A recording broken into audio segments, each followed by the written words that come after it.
షిమోయోను ఏమై ఉన్నాడు అని అంటే నీతిమంతుడు.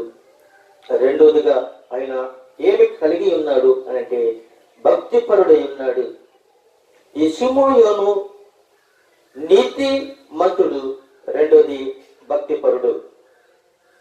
ఇశ్రాయేలు కొరకు ఆదరణ కొరకు కనిపెట్టువాడు. పరిశుద్ధాత్మ అతని మీద ఉన్నది. ఎవరి మీద ఈ పరిశుద్ధాత్మ ఉన్నది అని అంటే షిమోయోను మీద పరిశుద్ధాత్మ ఉన్నది. ఈ పరిశుద్ధాత్మ షిమోయోను మీద ఉండడానికి కారణం ఏమిటి అని అంటే అతడు నీతిమంతుడై ఉన్నాడు. రెండోది భక్తిపరుడై ఉన్నాడు. నీతిగా యథార్థంగా మాట్లాడాలి. రెండోది భక్తి నీలో ఉండాలి.